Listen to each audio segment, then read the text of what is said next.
Bonjour et bienvenue sur Fordelf Formation. Si tu prépares le DELF B2, cette vidéo va t'éviter de faire des erreurs qui coûtent cher. Je vais te montrer les 10 erreurs les plus fréquentes à l'écrit et à l'oral, celles que je vois chez mes élèves depuis des années. Et surtout, je vais t'expliquer comment les éviter avec des conseils clairs et concrets. Tu es prêt? On commence tout de suite avec la première erreur. Erreur 1. Répondre à côté de la consigne. Oui, ça paraît simple. Et pourtant, beaucoup de candidats écrivent un beau texte bien structuré, mais totalement hors sujet. Et là, c'est la sanction immédiate. Astuce, lise bien la consigne, souligne les mots importants et reformule-la dans ta tête avant de commencer à écrire. Tu dois montrer à l'examinateur que tu as compris ce qu'on attend de toi. Erreur 2, utiliser un langage trop familier à l'écrit. Exemple, c'est super bien. Il y a trop de gens, je trouve que c'est nul. Tu es peut-être expressif, mais ça ne passe pas au niveau B2. Solution, utilise un vocabulaire plus neutre ou soutenu. Au lieu de « c'est super bien », dis « c'est très positif » ou « cela présente de nombreux avantages ». Erreur 3, pas de structure claire. À l'oral comme à l'écrit, ton discours doit être organisé. Pas de plan. On ne te suit pas à d'un perte de points. Conseil, fais toujours une introduction, une problématique, un plan clair, 2 ou 3 parties et une conclusion, même pour un exercice court. Erreur 4, apprendre des phrases toutes faites et mal les utiliser. Tu connais peut-être des formules comme « il convient de souligner que » ou « force est de constater que ».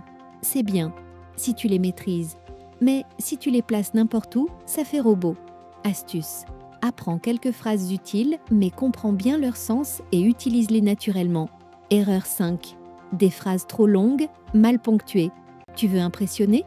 Mauvaise idée. Des phrases de 6 lignes sans virgule. C'est illisible. Conseil, une phrase, une idée. Utilise des connecteurs simples. D'abord, ensuite, en effet, cependant. Tu t'es reconnu dans certaines de ces erreurs? Rassure-toi, c'est normal. Le plus important, c'est de les repérer maintenant et de corriger le tir. On passe à la suite. Erreur 6, ne pas gérer son temps. Là, c'est typique. Tu passes 30 minutes sur l'intro, puis tu bâcles la fin.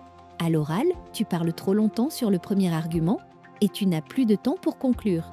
Astuce, entraîne-toi avec un chronomètre. À la maison, chronomètre chaque partie. Intro, développement, conclusion. Erreur 7, oublier les connecteurs logiques. Je pense que c'est bien. L'autre idée, c'est que c'est nul. Oui, mais non. Conseil, utilise des connecteurs pour structurer, d'une part, d'autre part.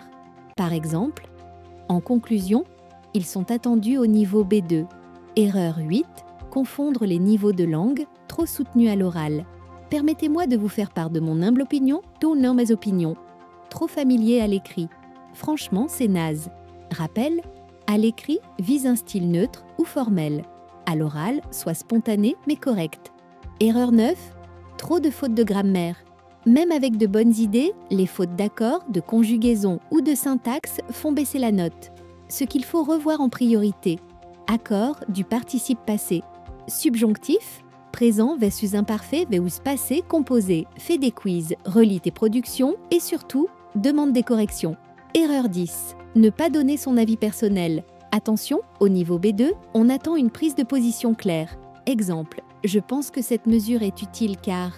Ne reste pas neutre. Dis ce que toi tu penses. Et justifie avec un argument et un exemple. Et voilà, tu connais maintenant les 10 erreurs à éviter au DELF B2. Si tu veux progresser plus vite, tu peux t'entraîner avec mes quiz, mes fiches ou mes modules sur la plateforme Fordelf. Mets un petit like si cette vidéo t'a aidé, abonne-toi pour ne rien rater et dis-moi en commentaire, quelle est l'erreur que tu fais le plus souvent? À très vite pour une nouvelle vidéo et bon courage pour tes révisions.